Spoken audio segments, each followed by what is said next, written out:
was always kind of taught to dream big and think like a leader. How can we hack the system? We are producers to its core. We're makers.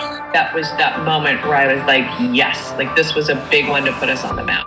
Creativity is messy. Perfect is boring. That to me is good creative. That to me is success. You can see talent in people. We want to go create the next best brand in the world. This is who we are and this is what we do. This is Creatives Offscript.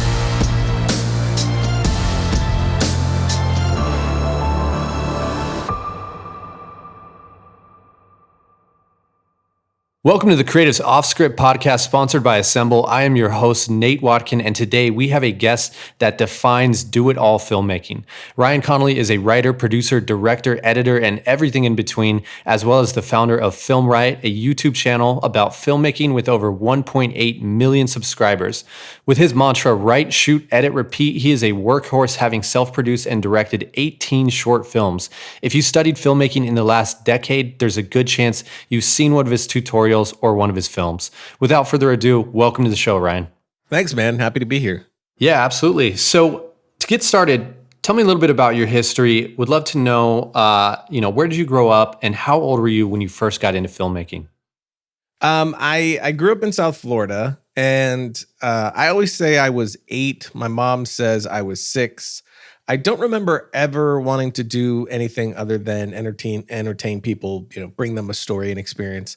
But then my dad brought home a VHS video camera. That's, aging me a bit, but there it is. And I vividly remember looking through the viewfinder and having this sense of like, that light switch flip on of I can make people see what I want them to see, because before that, it's all like, I think most kids do, like you put on plays for your family and stuff like that, or at least a lot of kids do. But they wouldn't laugh at certain parts or they wouldn't get it. They just didn't see what was in my head. So it's like, how do you convey that? And so at a young age, I kind of had that idea of like, I can force them to see the exact perspective I want them to see. And then I sort of just became obsessed with that. And then it was Jurassic Park in 93, I was 11, that really fully flipped the switch of, oh, this is filmmaking. There's a person called a director, and they brought us this experience, because it was the first time I had that unsafe in a safe place roller coaster ride of an experience. These characters were real to me. I was fully transformed to this completely other place that had to be real, right? But I knew it wasn't. And just how the audience reacted to the film, it was just such a pinnacle moment for me as a filmmaker, really a life-changing moment that definitely sort of focused me fully in on this is exactly it. And then after that, I was just chasing it. I used to love this show on Discovery Channel. I talk about all the time on my show called Movie Magic, where they would just show like, behind the scenes of Terminator 2 and Speed and Jurassic Park and, the old Harryhausen or I might be screwing his name up, those old films and how, the magic behind the movies, how they created these, magic tricks that they bring to an audience to tell the story. And although that's, way beyond anything I could do at the time, all I had was a VHS camcorder. It was pulling the concepts of what they were doing and trying them on, trying forced perspective, trying, different ways to cut to convey a big idea. That it was just chasing that ever since. Then I went to film school kind of late. I was like 20, 21, something like that. Went to more of a tech school. I just wanted to know where the buttons were, really. And it was a heightened pace school. You're there for 14 months and then you're out, but you do, 2-3 years of work in that very short time frame. So it's like round the clock schooling. So very, very intense, which I liked because I'm a eat, sleep, drink, breathe, film person. So the fact that it was just constantly doing it, I loved. And I wanted to, get past knowing where the buttons were and get on to figuring out how to tell stories. Because that was always my plan. I'm not going to really craft my voice in school. I'm going to figure out the tech. Like I said on the show recently, that's always been my idea. Like my thought process of I want to understand the technology so it doesn't control me. I control it to get it to do what I want it to do. And I'm not at its mercy. And so then after that, I was just, shooting anything that I could, music videos, friends, shows, local commercials, little scenes, just constantly writing, shooting, editing, going again. and trying to build out a reel for myself. Then got a job down in Miami running Alienware's video studio, which was a cool learning experience because I got my hands on more gear and then it was fun to take, you have these boring talking heads where they're talking about a processor, they're interviewing somebody about a processor. It's like, how can I make this cinematic? How can I make this watchable? And so there was constant fun challenges for myself there, figuring out how to, shoot the laptop more cinematically. Like, how would Fincher shoot this laptop? Things like that. And then that ultimately led to the idea for Film Riot.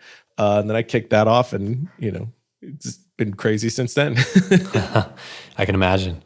So thank you for filling me in on all that, but let's rewind a little bit. I want to talk about your earlier days a little bit. And I think it's interesting that you said that from a very young age, like 6 or 7, you kind of begin to understand the concept of controlling the narrative through the lens, right? And wanting to control the perspective that you're seeing.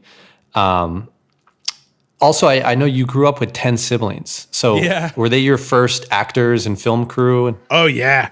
A lot of them still are. I mean, Josh is my brother. Emily's my sister. Tim is my brother, who's pretty much my business partner. He runs, half the company and is a part of every film I make as a producer and executive producer, just helping make things happen. But yeah, man, in the early days, it was just, so I have 9 brothers and sisters. I'm one of 10. But it was just great to have my older brothers and sisters were pretty much never interested in doing my weird zany things, but every now and again they would in the early days. But my younger brothers and sisters were always like, "Hey, hell yeah! Like, what's this? A ghost house thing? Sure, let's do it." And so they were always game to play around. So it was an interesting, education on accident in handling talent in front of the camera that, has no idea what they're doing and has no attention span for it. Cause that's what comes later, right? When you're doing your early films, you're often working with people who aren't actors, who are just being kind enough to you to come do that. So it's kind of the same thing. And then, Ballistic had a child actor in it. So I found that very intuitive and very comfortable to, work with because I had done it so much before. Even Emily in the early days of Film Riot, working with kids, was very, this is how you do that. This is how they think. And this is how, so that was really helpful. But yeah, man, they were for a very, very long time, even into Film Riot, the early days of Film Riot was pretty much just me and whoever would come and help out at the time, and that was all friends and family, largely family. One of my first shorts outside of film school that I would consider a short, was all friends and family. Mostly family. It was like shot at my parents' house. My brother let me use his attic for these attic shots we had to do. I had my 13-year-old sister as a boom operator. That's pretty much how that one went. So that's all. They've always been massive supporters of everything I do, and man, that's been like such a blessing. And as you get older, you realize how lucky that is. That they were all, and they're all very talented too. Which is weird. There's something in, my parents' DNA that just passed down like creative talent. So I was able to, bring that on board as well. And that helped a ton also. So it's been super cool. Yeah, I think for filmmakers, especially ones that don't go to film school, one of the hardest things is getting that crew of people and cast to support. So it's awesome that you had almost like film school before film school. With your siblings just playing around with cameras. Totally. I think before film school, I don't even know. I always just say 50, but it's probably more in like 100 plus of like short sketches and short films that I did even before film school. I was just always shooting something. And so tell me about your experience at film school. I mean, what would you say, looking back, what was one of the biggest takeaways from film school that you still use today? I don't know if they're, it's all the culmination of everything that I've done before that I do now. So I'd say everything from, like I said, doing short films scenes really when I was like 16 or 15, 14, 13 with my younger brothers and sisters, informed how I handled child actors, in my professional days. So I think everything does lend itself to what you ultimately become. But I don't know anything very, very specific from film school. I mean, I definitely, for the first time ever, I was surrounded by people who wanted to do it. And there were people who had the passion and really wanted to do it. And then there were people who, they kind of like the idea of it, but they don't want to do it. And then, getting that first glimpse of like, I don't understand how you're being lazy right now. We get to do this. This is the same camera Peter Jackson is using. Why are you going home right now? You know what I mean? So that it wrapped my head around that, and also just the different personalities, and some people need to be motivated in different ways, and that's okay. It's just a different personality, and some people aren't so psychotically intense as I am, and that's okay. And how I am probably isn't the most healthy. They might be onto something. You know what I mean?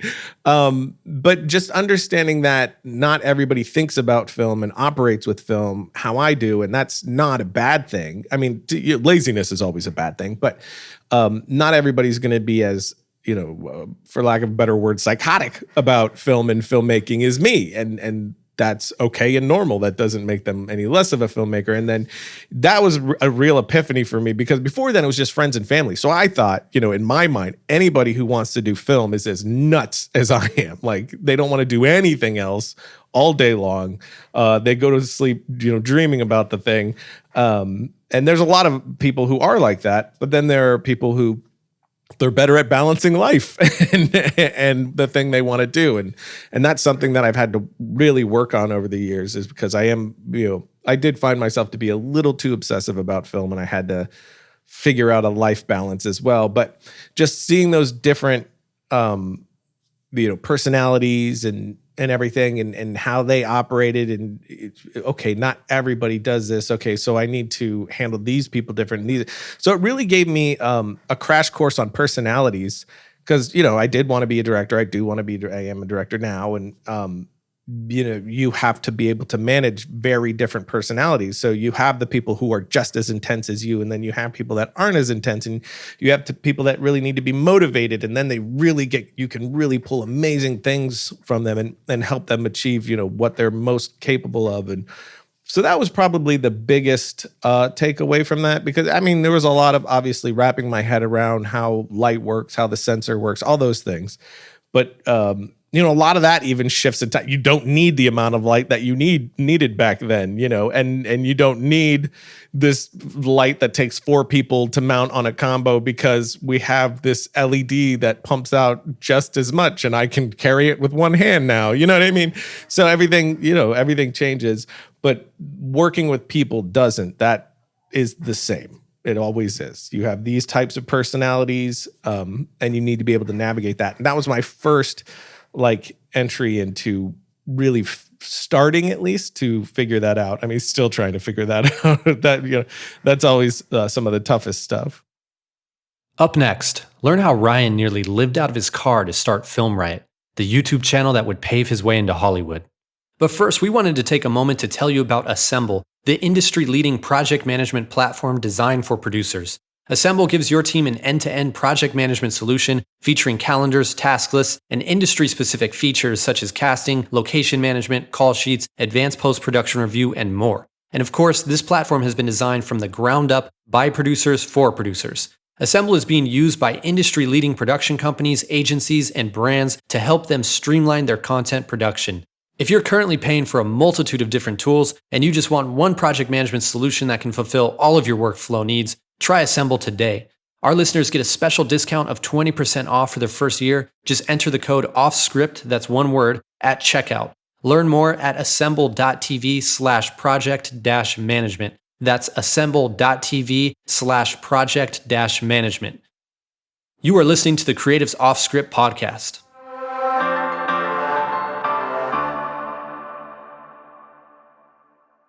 So you kind of graduated from working with your siblings who you can just yell at or tell them to shut up, and to professional peers. So that's a good progression. And so you get out of film school, and what was your outlook like at that point? Did you feel like, I want to be a Hollywood director, I want to go do features, or what was your mindset at that point? Oh yeah. I felt like I was going to be an 18-year-old feature filmmaker, and then 25, and then 30, and then 35.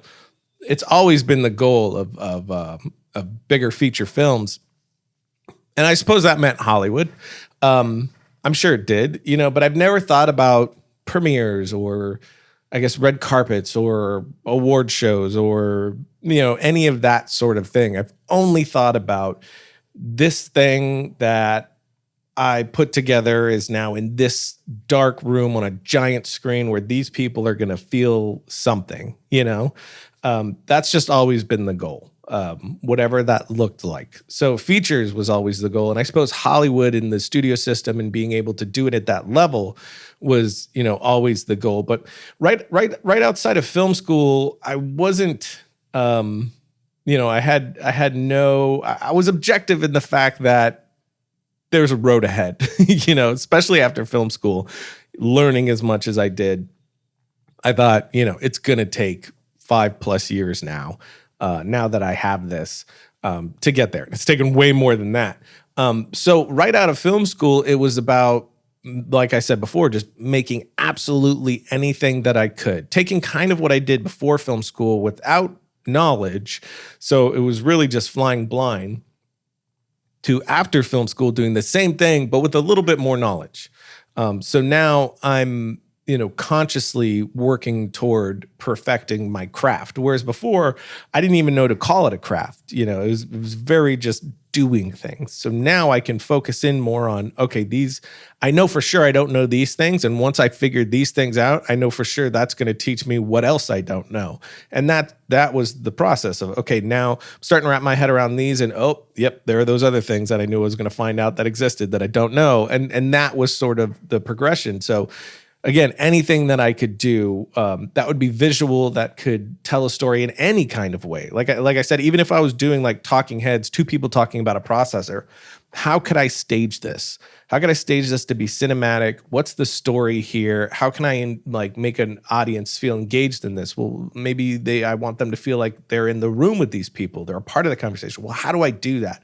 And that's all storytelling. Like how can I sit you in this seat the way that I want to do that? That figuring out how to have command over those aspects will, help me tell the story. That was my thinking. So it was everything from doing actual, little shorts and scenes. And I would do a lot of like scenes, not full blown like shorts, like even if it was just a 2-minute full blown short, but not like a beginning, middle, and end thing. Sometimes more often than not, actually, it would just be scenes, and just like, how do I make this scene work? How do I find the pacing? How do I get whoever's watching to understand what I meant without having to have the people in front of the camera say it, So it was a lot of that, and including writing that way as well, and just chasing that bit by bit. And that's even, after that was even what my short films were, even for Film Riot, or what Film Riot was.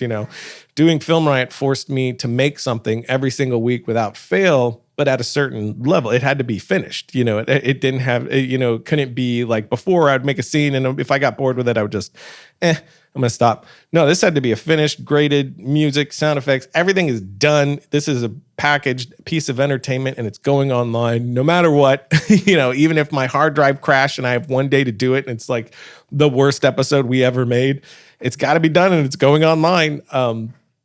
So that really taught me a ton, and taught me speed.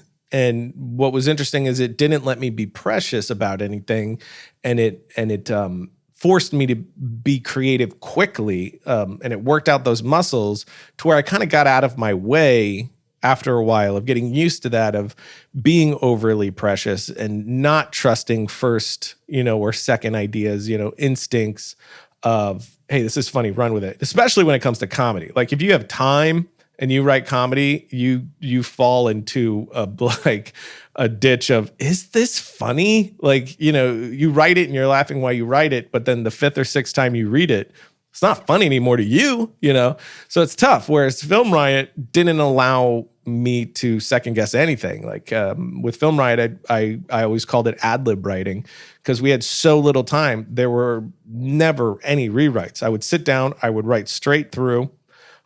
making it up as I go, no idea where this sketch is headed or what the ending is half the time, write it straight through, and then there we go. This is what we're shooting now.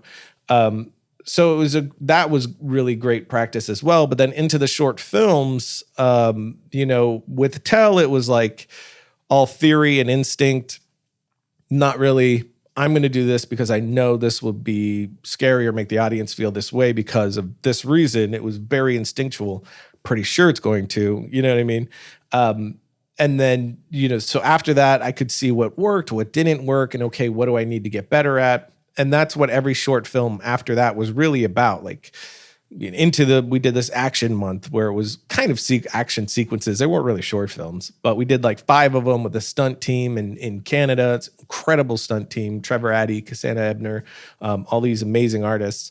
But it was my first time working with a stunt team. That was the whole point around that one, is really working with them, figuring out how a proper team puts together an action sequence, how I work with them, what is their language, how do they talk about this, how long does it take to set up a wire fall, how long does it take to set this sort of thing up, how long do they need to choreograph this little piece, how can I interject and wrangle that, And I learned a ton from that, which took to Ballistic. And then just sticking on the stunt side of things with Ballistic on the stunt side of things, because I do love action and that's a lot of, definitely a big genre I want to play in. But that one, it was like, okay, let's do more practical. Let's do explosions. Let's light a dude on fire. Let's do something with a car. How long does that take? What safety precautions are needed?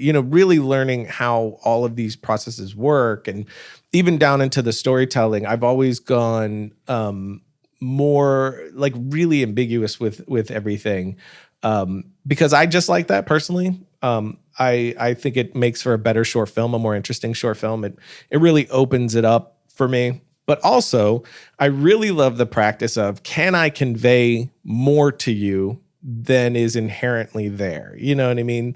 Can I put things underneath the surface and you grab onto those things and build out the story around that? Can I paint most of the canvas and leave a lot of it blank and you come in and paint? And how's that going to make you feel? And with YouTube, people are going to tell you right away,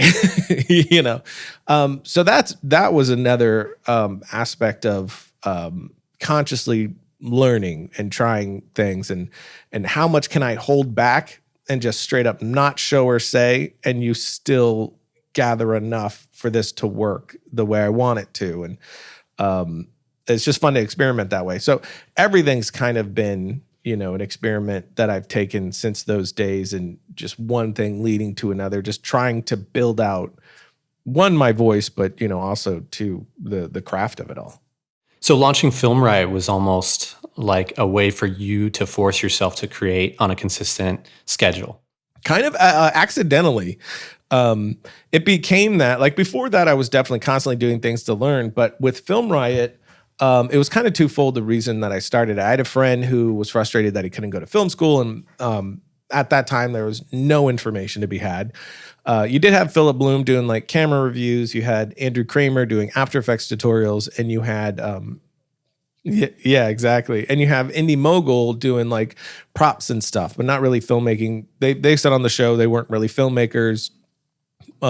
They did like, backyard filmmaking is what they called it, which is what we did as well, but from a totally different perspective. For us, it was, in the beginning days, I've been saying a lot lately, is that opener was, you want to be a filmmaker, so do I, let's figure it out. So for me, it was very much about, here I am, here's where I'm at, honestly and objectively. I'm green, but I went to film school. I have been doing this professionally for 6 years, but I'm still trying to figure it out. Come along with me if you want to as well. And every week was about figuring it out, but figuring out how to be very specifically a filmmaker, somebody who's making an experience for an audience, not just, hey, here's how to make a prop from this movie, but which was awesome. And I love that stuff.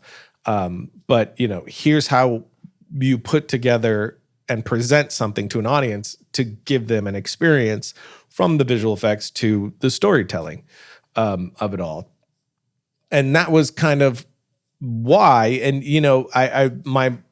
my film school instructor for our final class, our 35 mil, big film class. He made a comment one time of like, you make a short film. And basically what he was saying, like, if you make a short film for no one, what's the point? You're just patting yourself on the back. And if you're not making it for an audience, anything that you make, if you're not making it for others to experience, what's the point? And I know for some people that doesn't resonate, and they're like, I'm making it for me. And that's great. But I've always been somebody who wanted, I'm making it for me. Like any artist, whatever you're making, it's completely, stitched in with who you are as a person. And, oftentimes it's our therapy sessions to make something, it's us figuring things out about the world and all of that. But, I want to make something for an audience to experience, for an audience to watch and be entertained by, or be angry with me, whatever it is. So, at that time I was working on that short film Tell, and nobody was going to see it, just like everything else I've made. And YouTube was a thing now, and I saw some people doing some stuff on it. Philip DeFranco was on there, and he was talking from his bedroom, like news from his bedroom, and it was very engaging. I'm like, man, this is a very cool new thing that's direct to an audience that had really never been. There had been other things before that tried to do it, but it didn't really work. It felt disconnected. People just didn't take to it. But this felt like, a digital mall, and people were showing up. And so I really started doing stuff on there, and a few things were successful. They got featured a few times back when YouTube would actually feature things. And they got, for back then, they got a lot of views. Like one was like 60,000. I think one hit 100,000. And back then that might as well been like in the millions.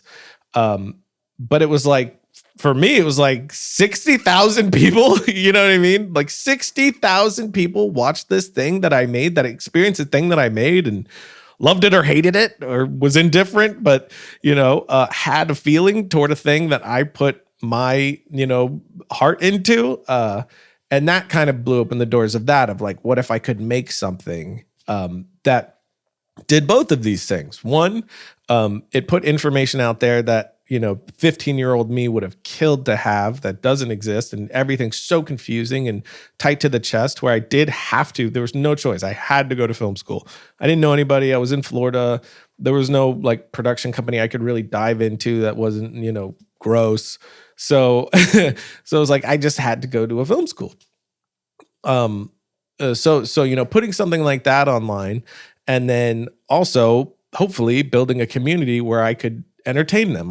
The stuff that I'm doing right now, just to learn, and I'm doing it for myself, and nobody's watching it but my parents, somebody would watch it, so those two things were really the main factors. And then there was a lot of just like happy accidental, like, this is incredibly useful stuff came out of it, of the feedback of the audience, the encouragement of the audience. They've always been massively encouraging to us. When we had a project fall through, they just showed up big, encouraging us. And, it's like, man, yeah, so that's been a massive, unexpected blessing. But that weekly thing, I just thought of it as like, cool, I get to make something for people weekly. And I hadn't thought of what that really meant. There was a lot of work, and I was basically the only person doing it. So it was like 2 days a week without sleep for like 8 months or something like that. It was pretty nuts. But that constant, write, shoot, edit, repeat, like we say on the show,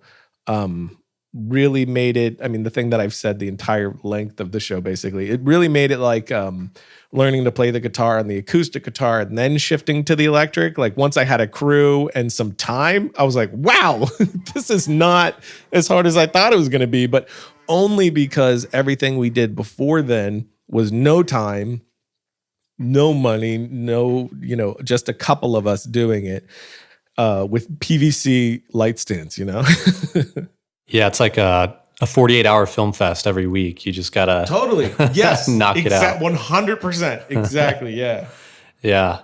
And how did you manage that? I'm curious, like from a financial perspective. At this date, you've done like 18 shorts, but not only that, every week you're shooting these pieces. I think a lot of people struggle with sure, you can go grab a camera, maybe you get some friends to act for you for free, but when you need somebody to come be a grip or an AC, it's kind of hard to not pay them, right? So I'm just curious, like, how did you manage that to do these consistent, high quality productions throughout your career so far? Well, when it comes to Film Riot, in the early days, I had a full-time job plus Film Riot, which was a full-time job. And I just did both for a year.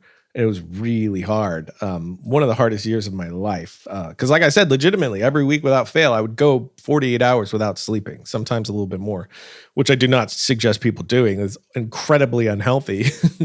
But I was just, like I said, I've just always been psychotic about film. And, I had a very whatever I have to do mindset about it. So after film school, I did, construction work, and I did auto detailing, and I stocked shelves, and I did tech support, and anything I could do to make money to buy gear, which took several years. And before that, I would just shoot on anything I could get my hands on. My brother had a home video camera, so I'd borrow that. He would let me borrow that. And this is after film school. This is crappy, but whatever. I can try my concepts. I can still be practicing. I can still be learning. Why I save money to get something better, and then finally I was able to. And then, with Film Riot, doing it, in tandem with the full-time job, that was real tough. But then finally, after a year of just really attacking it, I finally was able to go full-time, but that was real tough. Film Riot still wasn't making a ton of money. So I thought what I was going to do was just live out of my car. Cause my parents are amazing and they would have let me move back in. But for me, I've always tried to make myself uncomfortable. I've always had like the thought process of, if I get comfortable, I'll stay there. You know what I mean? If the pot boils slowly, and so I never wanted to make a space where I wasn't forced to, beyond just being, passionate about it. Like, I don't have a choice. Like, I got to hustle. So I would always make those, spaces for myself to where there was no choice. So once I decided, okay, I'm going to quit my job, I'm going to do Film Riot full time, the decision was, I'm going to make the trunk of my car, my dresser, I'll put the rest of the stuff at my girlfriend's house, and I'm just going to live out of my car. But then my best friend and now brother-in-law caught wind of that, and he's like, hey, I'm getting an apartment. You could just crash there, dude, until, pay me back later. And I was like, you beautiful man, you beautiful, beautiful man. So I didn't have to, thankfully, but only because of the kindness of, my best friend. And I didn't even tell him. He found out through my girlfriend, my wife now, his sister. Weird situation. But he found out through her and then told me that. And I was okay with that. That wasn't a comfortable place because that was still a very uncomfortable place. I didn't have money to pay rent, so I just felt like, a drain on him. So it's like, man, I really have to make this work at a bigger level so I can pay him back. So I'm not just this leech that he's paying for. So it's really uncomfortable. But at least I didn't have to sleep out of a car. So that was nice. And then it was just hustling to get it to a point to where now I can pay him back, which, finally ultimately did. So for years with Film Riot, and then it was like finally 2.5 years into Film Riot, I had enough money to buy my own camera, a 5D. So it was a struggle for a very long time. And it was thanks to Film Riot that I've been able to get some stuff like gear. Companies send you gear and things like that. So that was helpful along the way, but that took years to even get to. But then when we shot a short film called Losses, we shot it on the Red, but that was just because Eric Kessler of Kessler Crane loaned it to us for that production. We didn't have money for that thing. So it was just by all of the doing, which then I think a lot of people, and myself included before I did these things, can tend to think, well, oh, you're lucky. You had this advantage and this person gave you that and that person gave you that. And it's like, well, hold on. That's because there was 10 years of not having any of that and working my ass off and showing people what I could do with my brother's home video camera or whatever I had available to me, doing for others. Like, this isn't even counting, we haven't even talked about or counted all the stuff that I've done for other people, helped get hey man, just do this. And I know you have this product. I'll do this stuff for you and hook you up with it. And then there you go. No strings attached. And then next project I had, I went, hey, what's up? Do you think you could loan me this for my project? And of course they were like, absolutely. Right. Is that idea of reciprocity is what I've always worked off of. So for years of my career, to begin with, it was a lot of just busting my ass to whatever I can get my hands on, show what I can make, and doing for others. Because that karma is going to come back to you. But it took a very, very long time before things like, hey, I have a red, you want to borrow it, actually happened. Not being super precious about those things, but doing content that people can connect with. Because in the early days without money, if you don't have money, you have to have good content.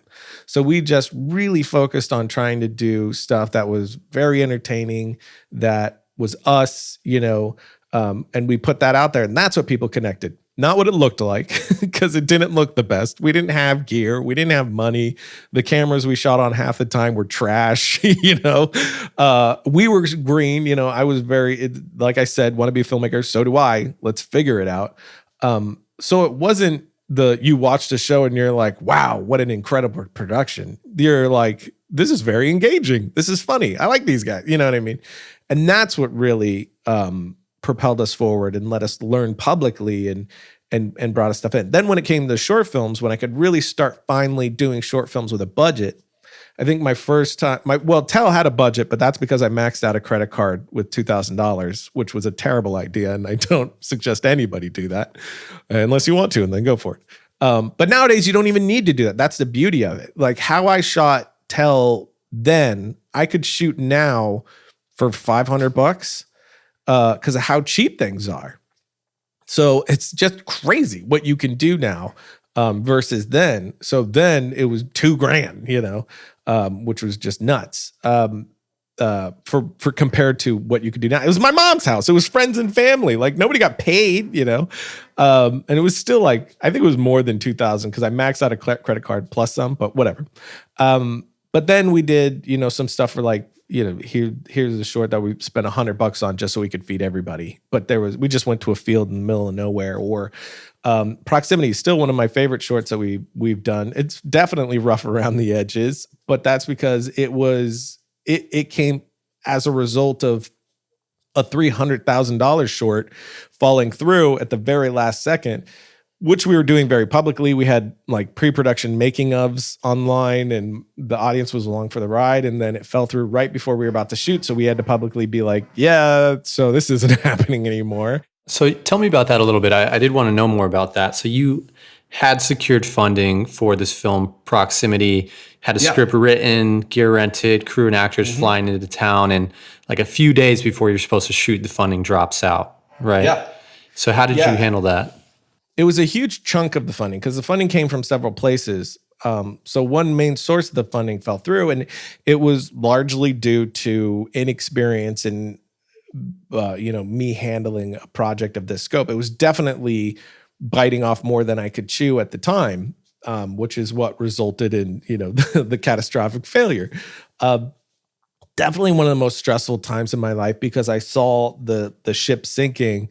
And really at that point, the worst thing that could have happened was the finances to come through. And then we have to go make it because of how it had gone with getting all the contracts done and the financing in. So many things hadn't been done yet or properly. And we were shooting in 4 days. So I knew we would get something done, but it wasn't going to be at the level. And this was going to be nuts, So when it fell through, it was, both like, damn it. And whew, at the exact same time, because it was like, man, I'll tell you, I was dry heaving up into that point. Like just how we had people that worked on Transformers making sets, the makeup artists of Resident Evil that I flew people in to do cast molds of their face and made every prop and all this crazy people flying in from overseas. Like it was a big ordeal.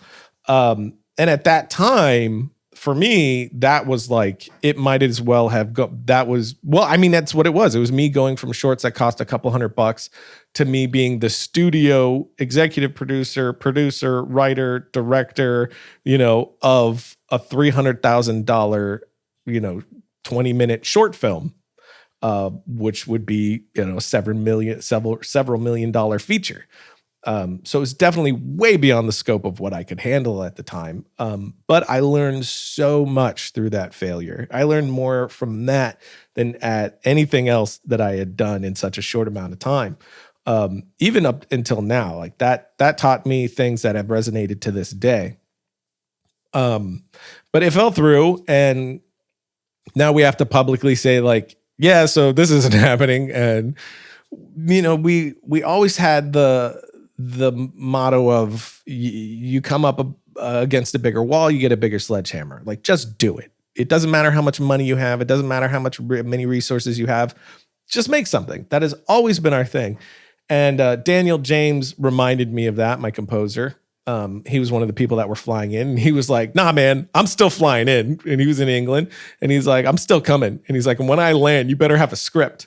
And I was like, you know what? You're right. And that energized me. And I was like, let's put our money where our mouth is. And, this is what we always say. Let's do it. Let's show them that, hey, this fell apart and we're not even going to skip a beat. We're making something anyway. So it went from a $300,000 short film that would have had 100-person zombie makeup day, practical explosions, all this craziness, to a $300 short film in this middle of nowhere, 300-acre thing that I was able to find with friends and family and a handful of people.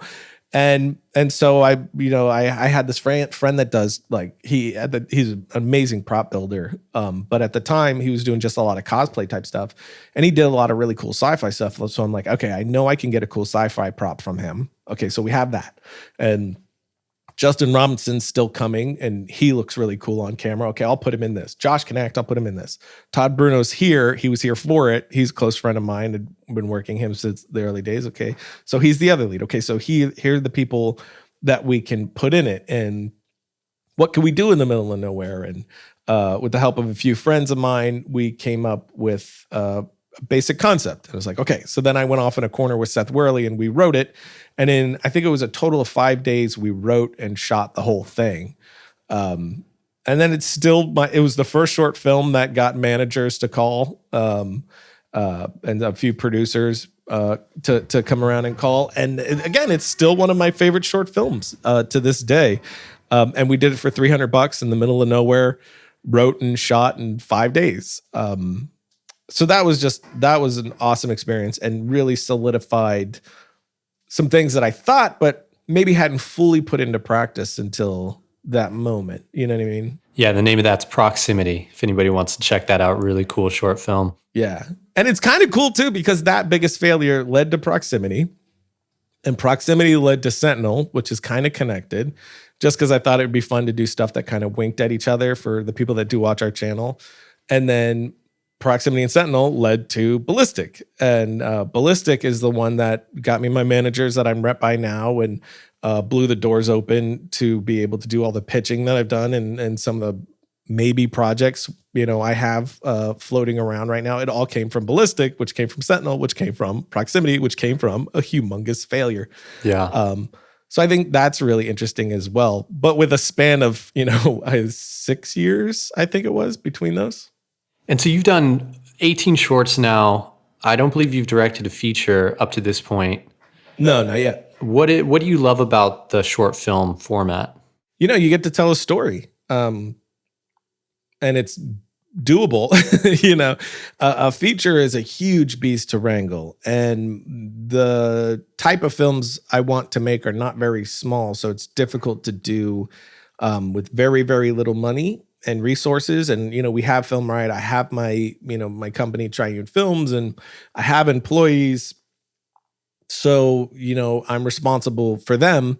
So that means Triune needs to keep churning, and it needs to keep being able to pay paychecks, including my own. I have a family, and So short films allow me to do the thing I love, even if it's bite-sized. That feature-length story that like sit down for 2 hours, turn the world off, enjoy this, or think about this, whatever it is. That's the major passion. Like that's that's where I'm trying to get to still. But short films are like, the appetizers for me. They're delicious snacks that I get to have before the main course.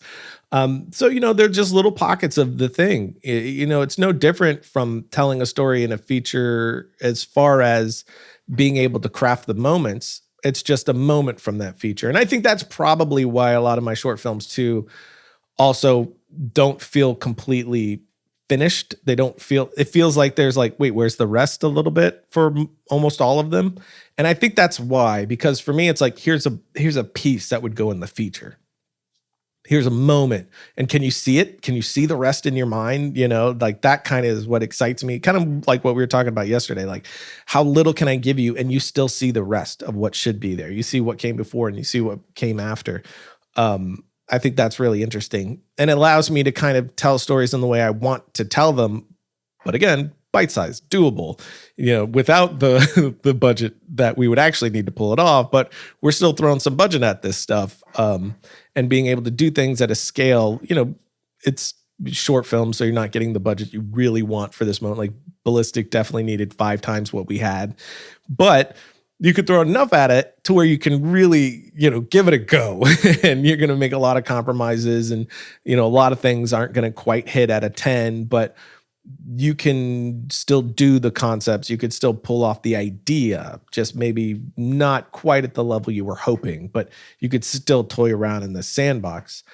So it's that stuff. It's, getting to have those moments of how can I craft this character without saying much of anything. Like she hardly has any dialogue. Can I get you to understand her? Can I get you to feel like you know her by where I place the camera, by how she reacts to this, by how I use the music to, let's shift the sound right here like this. Let's cut to the past just like this at this moment to where you see her, and then let's make her even more vulnerable by smashing right to what is the younger her. And it is, but we never told you. But if we do these things, if we craft this in the way, you're going to completely understand that this is the past, this is the present, this is the past her.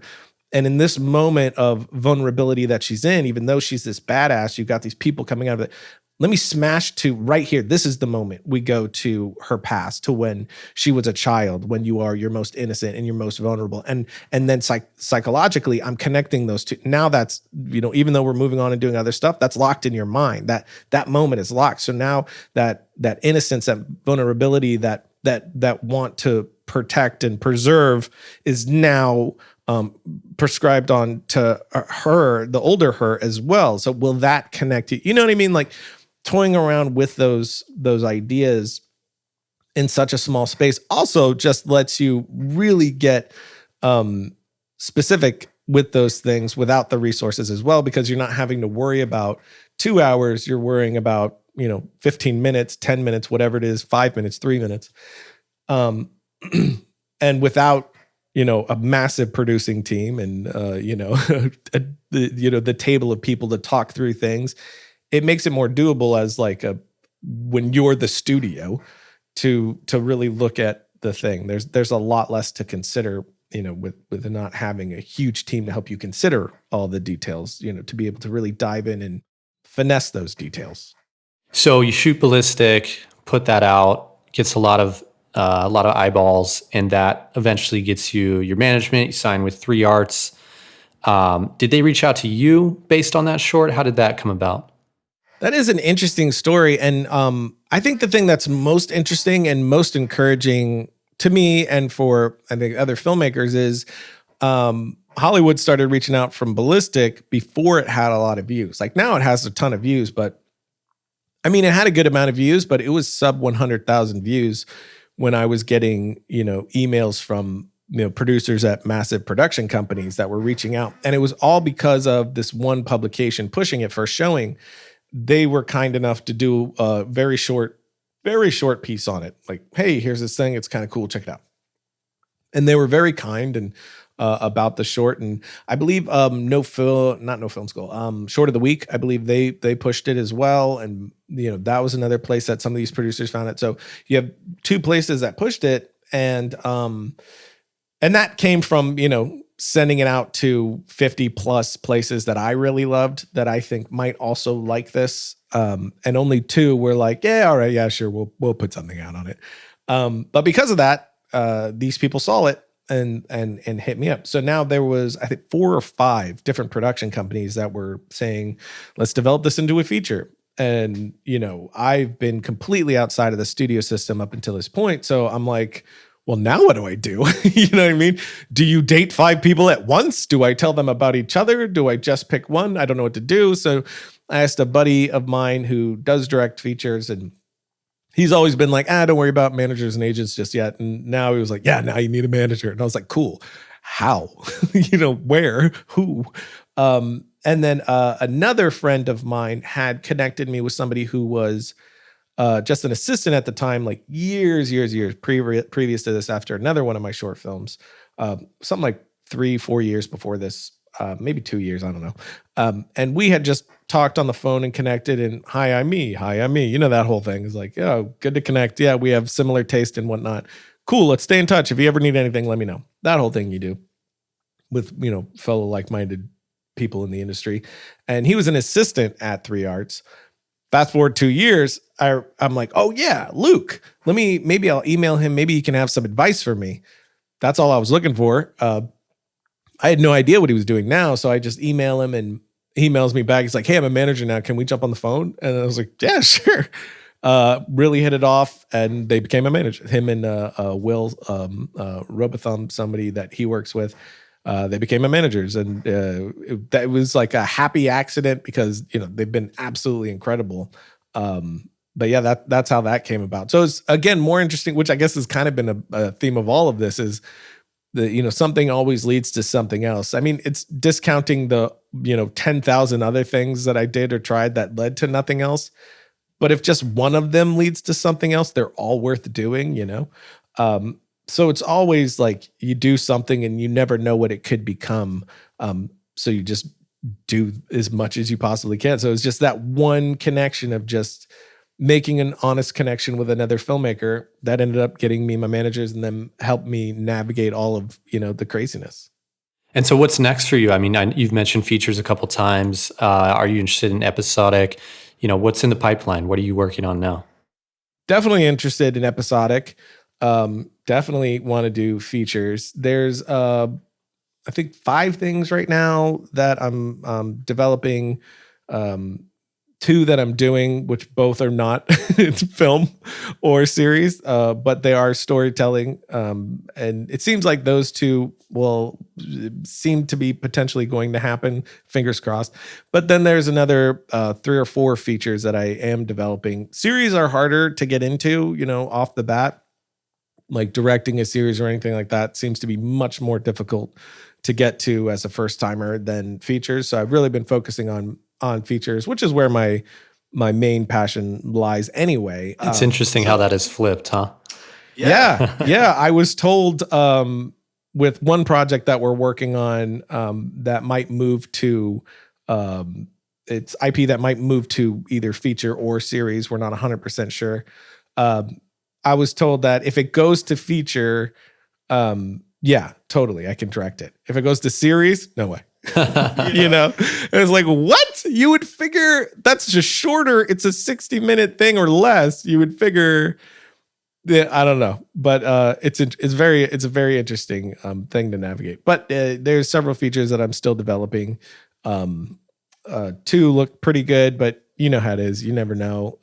But just like everything has been my entire career, I'll just keep doing it and keep trying until something works. Something that I'm doing now in 5 years, I'll be saying, oh, funny story how this came about. 5 years ago I did, you know what I mean? Who knows? Maybe it's this podcast. 5 years ago I did this podcast and we connected. And then 5 years later we connected again. And you never know. Like something always leads to something else. So, it'll happen. It's just, in the works until it does.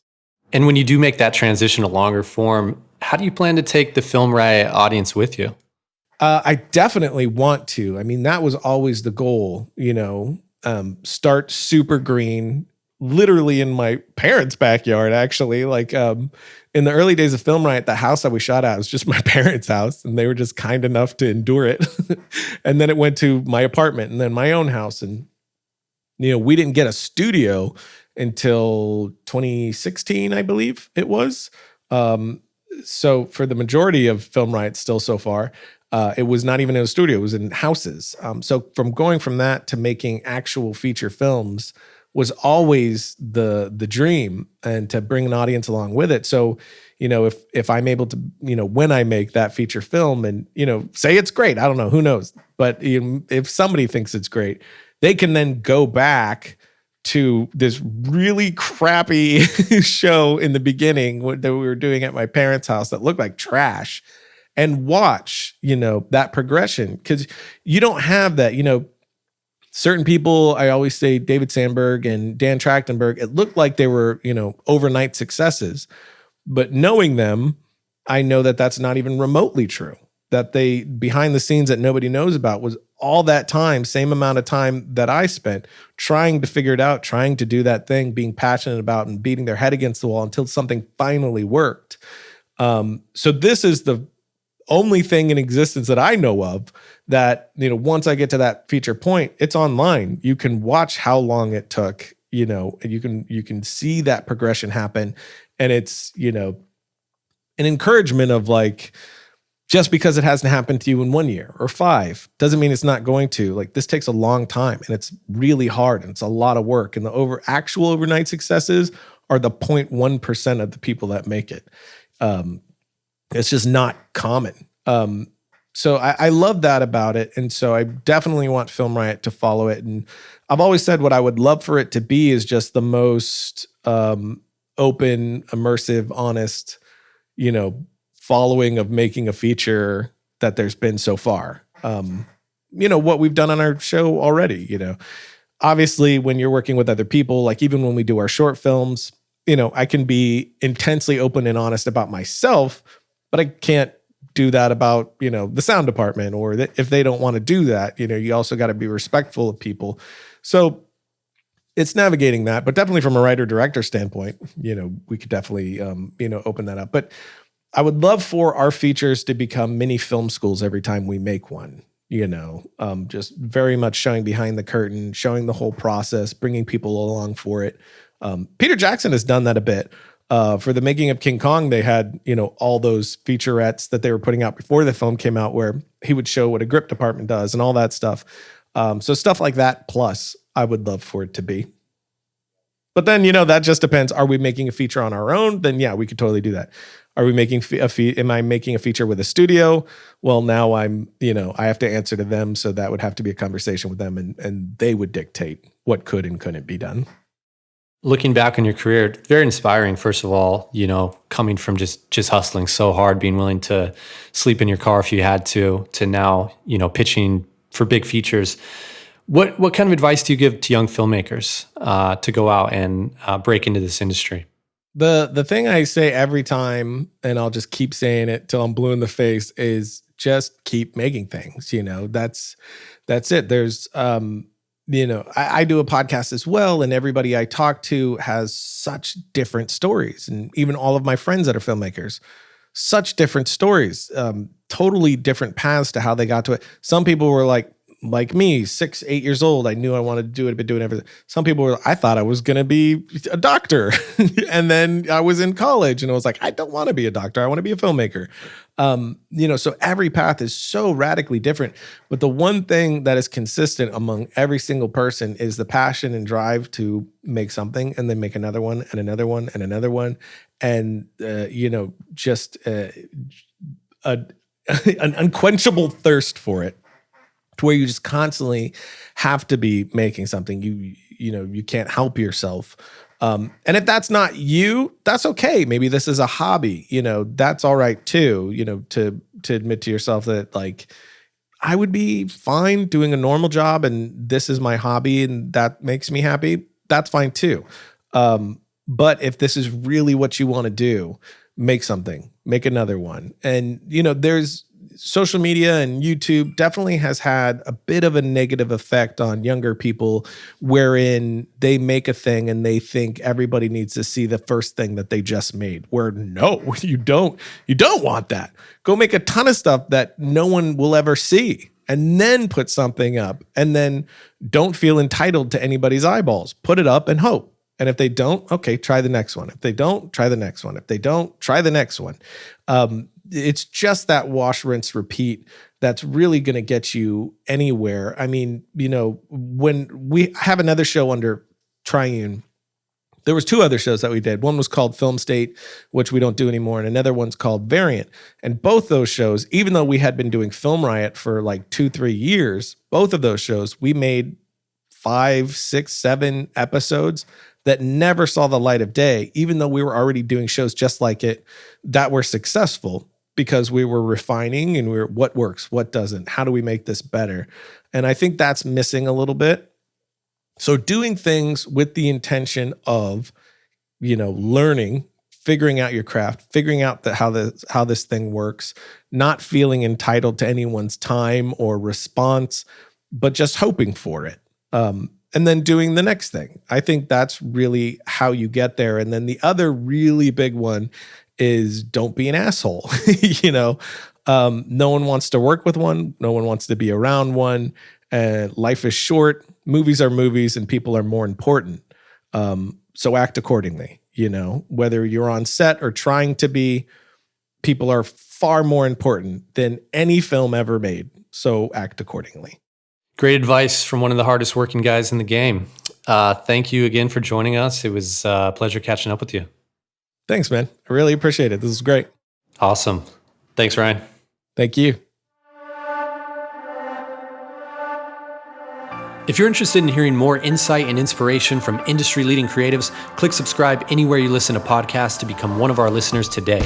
You can also join our newsletter for more insider content by going to assemble.tv/blog and signing up there. And you can find me on all channels at Nate Watkin.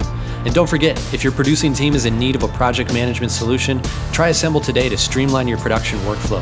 Our listeners receive a 20% discount for their first year by utilizing the promo code Offscript. That's one word at checkout. You have been listening to the Creatives Offscript podcast, sponsored by Assemble.